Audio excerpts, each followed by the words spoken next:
Hey guys, my name is DJ Bass-Leopard, and today I'm here with a very important special guest, Kurly. Kurly, how are you today? I'm very good. Thank you for having me. How are you? I'm very well, thanks, and you're welcome. Thank you so much. So, Kurly, how often do you perform at events? So it really depends on what kind of season we're in and which events are actually happening. Because Yeah. I do play club events, I play in warehouses, but also at bush doofs. So they tend to Oh, happen cool. more in summertime. Yeah, So I did had a period where I was playing every week pretty much. during the Sometimes, summertime? yeah, Yeah. sometimes even twice on the same weekend.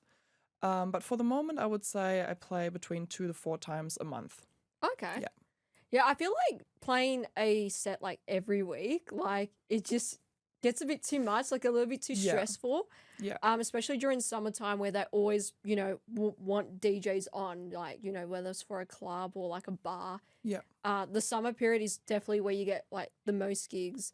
But something like winter is that's a bit of a challenging part, Yeah. but it's still good to at least get like at least 2 or 3 gigs in a month. Yeah. So I think, 100%. yeah, Yeah, also because you want to prepare every set individually, so I try not to play too many tracks too often. yeah, I mean, you always develop a few tracks that you really love and you keep playing them, but I do approach every set or every opportunity by itself. mm-hmm. So I try and find new tracks or think about what's the vibe. Am I going to play a bit faster or slower? So I do really put a lot of effort into the sets. So having a time where you've got a couple of weeks to prepare or even more time can be very helpful. Yeah, for someone like me, I definitely like if I've got a gig coming up or if I know I just got that one gig for the moment, I would just prep my set like maybe 3 or 4 weeks Yeah, before and then just practice like, give myself time like 2 weeks before. yeah, And then like the week is where I would just keep practicing a lot more and like actually prep it. yeah, And I'd be like, oh, I'm just gonna sync my playlist onto the USB. yeah, Yeah, I feel 100%. like it's really important to prep for your upcoming like sets. And if you do it like last minute, like what some DJs might do, Yeah, is that they might prep the sets like just a week before or literally on the week of the gigs. yeah, I'm like, yeah, I feel like I would need more time more for time. that. Yeah, yeah. Yeah. I feel like I'm getting to the point where I've played so many gigs that I can improvise. So in the Yeah. beginning, I played what I practice, like one on one. But now I'm getting to the point where I can improvise, and it really depends on where I'm playing. So recently I played at a bush doof. It was midnight. I wasn't sure how many people are actually going to be there Yeah. because it was going for 24 hours. So I ended up completely improvising, which is totally fine if you feel confident doing that. Yeah. But then sometimes I have gigs where I prefer to play a set that I've practiced and where I have certain transitions that I want to do in that way. So then it's more important to, yeah, actually practice it at home a few more times. Do you like produce like your own tracks? Like what type of genre like do you actually produce? Yeah, so I haven't released anything yet. I'm still learning to produce. Yeah. So I'm probably 4 or 5 months into learning, Okay. which is still at the very beginning. Still very beginning, Because yeah. I chose Ableton as my DAW, and that is something that takes a lot of time. I think a lot of people underestimate how much work it actually is. So I am taking my time learning everything. Once I get to the point that I can release, I would love to do peak time techno, but also psychedelic techno. So the Okay. two genres that I'm playing.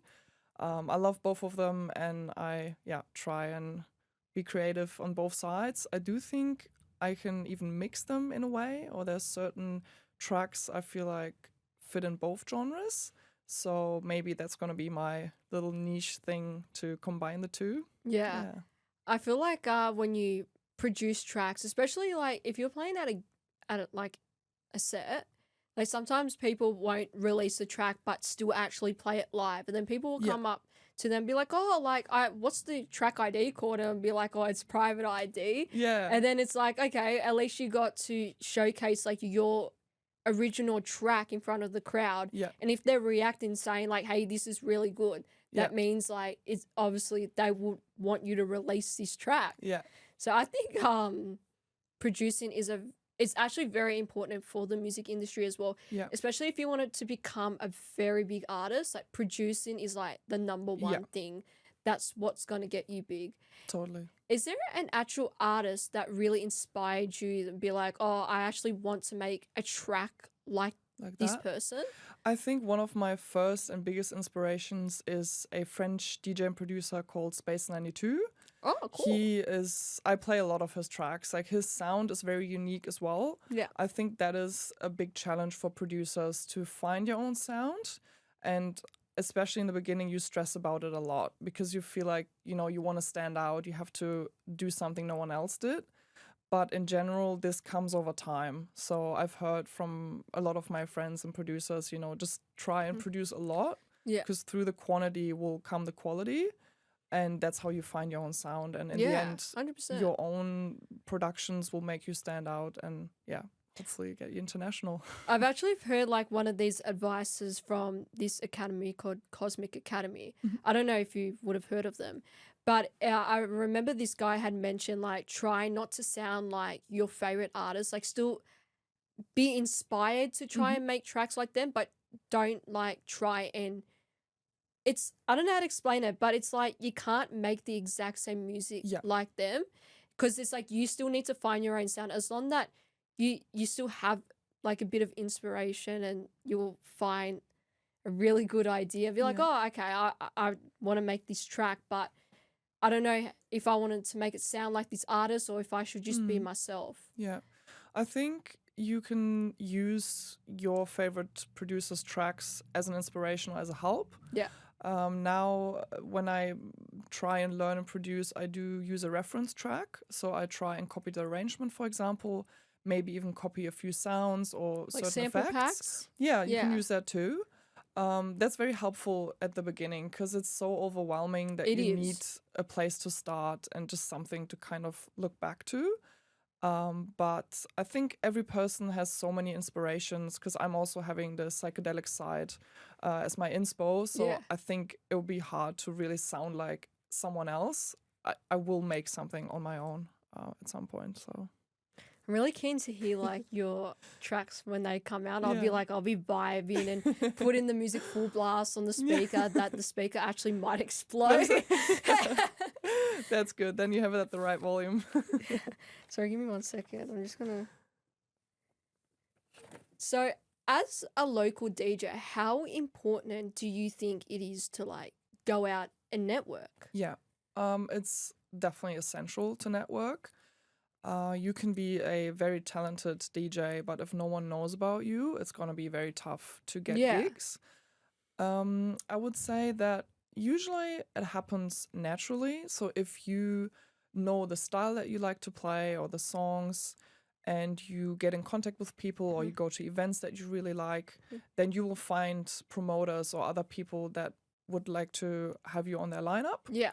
And that's what I would recommend to upcoming DJs as well. So if you have a few parties you like to go to, support them, talk to the promoters and the organizers, introduce yourself. And that question always comes up. You know, they ask you, oh, what do you do? Are you DJ? Okay, you know, send me a mixtape, send me something from SoundCloud. And then you hopefully get a chance to play for them. So I think that's very important that you try and be part of the community. Yeah. I feel like also with DJs that sometimes, especially if they got a show like they're about to perform at, like for example, like someone like me, if I have this show coming up and if I actually go to the show, I would never like, you know, rock up like an hour or 20 minutes like before my set. I will always make sure like I'll be there as soon as doors open because, for example, if I hosted like an event and I saw DJs just come for their set and leave, like I wouldn't book them again. Yeah.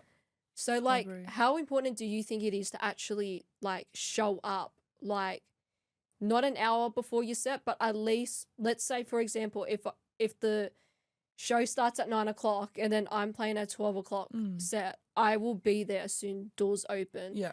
Like how important do you think it is to actually go and network for other DJs, like support them instead of just showing up to your set? Yeah, I think that's very important. I mean, everyone started with an opening slot at some point. Yeah. And we all would have wished that a few more people were there. Yeah. I mean, you always have your friends there, which is great. But just having a few more people there, maybe giving some feedback. That's also very important in the beginning. I really appreciate friends that actually give me proper feedback and say, Yeah. look, you can improve this, because friends might say, it was great, but you want to get better. So I think that's very important. And I've had a few events that I played at who actually didn't post any set times, Okay. because their idea was to get everyone there fairly early and then just experience the whole night, because every Okay. DJ had a certain time and a certain vibe that they were bringing. So it was more about enjoying the whole night than just coming for one DJ that you want to see. Yeah. So I feel like that's a very interesting concept, to not post the set times and just say, Yeah. hey, try make it there early and see where the night takes you. You might see some new DJs you like, or a new style that you really enjoy. And that's, I think, a really good idea. I think like I said, like it's really important to support your local acts. Like sometimes people would just go there for like the headliners, and for someone like me, I'm like, you know what? I actually want to go there and support local DJs. Like the headliners, if you think about it, they've had all of that experience as a local DJ. Yeah. Now people will go to watch the headliners because they're like, oh, I want to buy a ticket because I want to go and see this particular person. Yeah. But then it's like they kind of forget about us, that we're local DJs. Those headliners, they were in the same shoes as us. Yeah. And if we want to become big, then we need to actually, like, obviously perform as many sets as possible, Yeah. but be more supportive of others Yeah. as well. It's like with me, if I'm playing like for a first set, like the time slot, I think if I didn't have anyone there, it would just be kind of like not a sad feeling, but it feels like how do you be motivated to like perform in front of a crowd? Yeah. And then there was like this saying something like, oh, it doesn't matter how many people you perform in front of, you still got to perform your set. Yeah.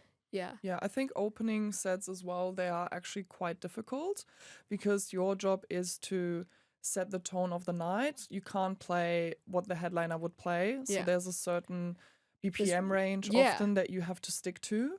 So it's a bit more of a challenge to have a set that people will still enjoy and vibe to, but it's not too much. Yeah. So I do play opening slots still for puzzles, for example, because I like it. I find music that really fits with that vibe. It's a bit slower but still powerful. Yeah. So if you play in front of not that many people, I would just see it as a paid practice, maybe. So if you're just starting off, just be very grateful for any slot that you get, because everyone starts at the opening and then you can work your way up. Yeah. But it's still helpful for your journey to do those opening slots. I mean, maybe you can test a couple things out or get more used to the equipment. So yeah, let's go for it. And the last set I actually saw you perform at was how do you pronounce it? Catalyst? Catalyst. Yeah. That was honestly one of the best techno events I've ever been to. Knowing the fact that it was like a no phone policy is something that I actually would go to this event again, because the crowd actually engaged like the DJs that were playing, like all the DJs that like played there. I was like, oh, it's so good to actually not use my phone to like record, because I had a videographer there. Yeah. But I actually enjoyed it more because people were more focused on the local acts. Yeah. So how did you feel about like performing in front of a crowd, like with the no phone policy? Like, did you feel like the crowd actually enjoyed your set more for having that rule? I think so. I'm a big supporter of the no phone policy. Yeah. It's something that is huge in Europe, and I think almost a standard in most clubs for good reason.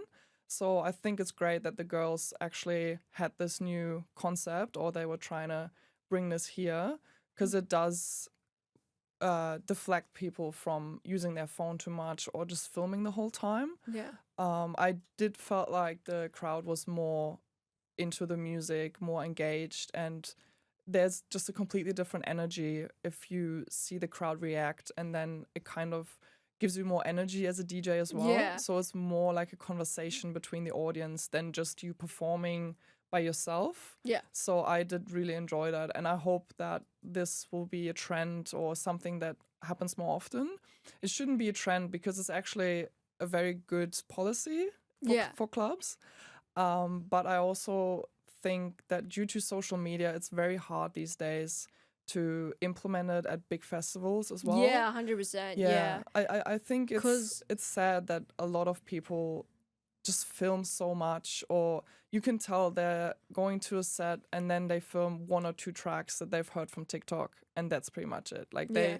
it feels like they are only coming there to take this 20-second video and then that's it. Yeah. So yeah.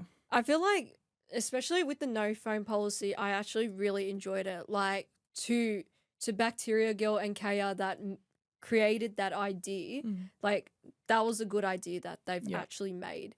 I was like really focused on like your set as well, but not only that, as like a DJ myself who has been in the music industry for nearly like 7 years, what was I gonna say? I just feel like, yeah, the no phone policy is really good, but if I go to events where I'm filming on my phone, that's only because I would like to support those DJs and give them the footage for them to post online. But I wouldn't do it and be like, oh, like I'm at the club, like this, I'm here to like show off, because it's actually really sad to see in the music industry now, a lot of people go out clubbing not just because of the music. They just want to go there to like show off on their social media. Yeah. And I feel like that's the most saddest part for like, especially us DJs performing, that we feel like the crowd is, we're not grabbing the crowd's attention. It's not because of us, it's because they're there for like a reason that's like doesn't match, if that makes sense. I totally agree. You can tell that in certain clubs or events as well, you have a crowd that seems more attracted to those more popular songs or certain DJs that are just blowing up right now. But if you go to events that are more underground, or let's say Bushdoofs, for example, you know that all the people, they are there for the music. Yeah, and 100%. They will go enjoy every DJ. They don't have just 1 or 2 that they like to see. They go see all of them. Yeah. So it's more about the full experience than just hearing the few tracks that you know and taking a few videos. I mean, it's still, you're right, it's still good to maybe take a video and post it for the DJ to repost and have some promo. But having a videographer there or just some professional videos is also going to help the DJ to promote themselves. Yeah. How passionate are you like with DJing? Like, do you want to grow big and like become that massive like international artist? Like, would you like to tour around the world, or would you like just to play out like your local clubs? Like, tell us. I'm actually keen to know. Yeah, no, I'm totally 100% in this. Like, out of 10, it's 1,000. I really want to tour and go international. Yeah. That's my biggest dream, just playing on big stages and inspiring a lot of people, bring my own sound, obviously producing. That's a big goal of mine, because I think there's no better feeling than playing your own tracks and seeing people enjoy it. Yeah, 100%. So this is the image that I have in my mind, playing on stages, my own songs, and just having a good time, making sure people have a good experience, they're in the moment. So producing I'm really music is definitely like something that's going to get you there if you produce and release tracks. And like, even if you got signed up to a label, like that's a massive opportunity. Yeah. Because what they do is like they can, you know, help you put your music on Spotify if you're with a label. Yeah. And then especially if it's like a well-known label, like that's very helpful. That will help you get your name out there as well. Yeah. Is there like an international techno festival that you would like to perform at? I'm sure there's like heaps of techno events, but what's that one techno event be like, oh, okay, I really want to play at this festival?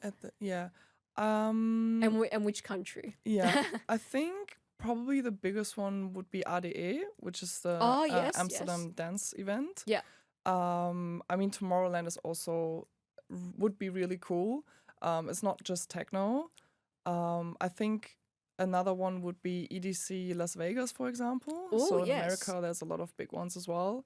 So yeah, kind of like everywhere around the world. But it's not only about playing the big festivals. Even the nightclubs. Yeah, there too. even the nightclubs. Networking overseas is also a really big thing as well. Yeah. Also, still keeping that festival kind of psychedelic side. alive. So there's a few big festivals like Boom in Portugal. That is really, really huge, and that would be cool to play at in the more sci-tech side. Yeah. So I think even playing big festivals, I still want to connect with the people, even play smaller clubs. Yeah. Because I've experienced some of my favorite DJs in Sydney in like smaller spaces. And I think that's very, very important to me to still, be grounded and not just do the big ones. Yeah. I think also like connecting with a lot of international artists online, like that's what I've been doing. That's how I created a bit more of a bigger fan base now, is because I interact not just with Australian DJs but internationals, and Yeah. I've still got connections with some of them that I've been talking for like 3 or 4 years. Yeah. And that's what keeps connections going. And then let's say if someone supports you, it's like, if you're going to take the music industry so seriously, you got to support them back. Yeah. I've noticed like when even people, if I like comment on their posts, like they will just like the comment but not reply to it. As for someone like me, like myself, I will like the comment and reply. I think it's also really important to show your fans that you appreciate them more than just liking a comment. Yeah. And on social media, I feel like if you wanted to become a big DJ, like you got to be on the ball with social media, like actually reply back to comments, people's messages, to show them that you really appreciate Yeah. whatever they mention in the DMs. Yeah. Even though that's really tricky, but I think social media is a very big thing as well, to connect with your fans and to show them that you appreciate what they say about whether it's your music or your DJing. Yeah. Like, how important do you think it is to actually connect with fans and also other DJs online? I think it's very important. Social media plays a huge role, probably the most it's ever been. Yeah. So posting online regularly on different platforms is very important, just to remind people of yourself, keep your name, being Flowing, spoken. yeah. Being spoken about. And replying to comments is always, I think, if you have the time and to do that and don't have thousands of comments yet, Yeah. I think you can definitely do that, because the people are the ones who come to your gigs, who buy tickets. So why not support them back? If they send you a nice message, they say, "Oh, I saw you playing last night. I really enjoyed your set." Just send a quick message back. I think it's just something nice to do. Yeah. Even like even like people that are not DJs that will support my stuff, like I will always like support their content, like even if it's just a photo of them going out. Yeah. Like I will always support them because it just shows how much I really appreciate when they support me. So I will do the same for them. And who knows, maybe you're gonna collaborate with them and make a track together or something. Yeah, exactly. You never know. So it's always good to be in contact with people you look up to. Yeah. Because you never know, there could be opportunity coming up you didn't. Yeah, definitely think about keep the before. connections going is extremely important. Yeah. Have we got time? Good 22 minutes. Oh, we over?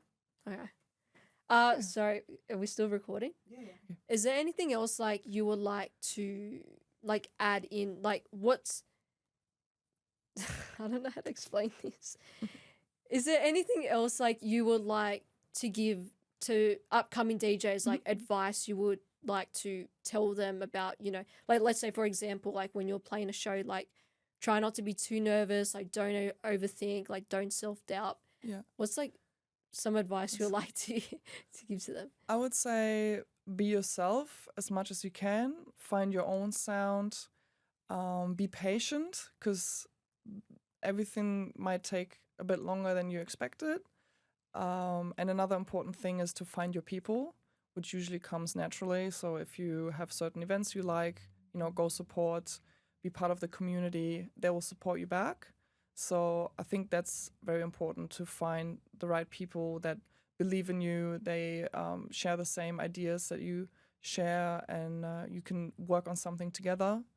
And then just, maybe don't listen to some negative comments you might get here and there, because that's very normal. So find the confidence in yourself, practice, just do what you're really passionate about, find what you love the most, or whichever genre you love the most, and just keep going. Just post sets online, you know.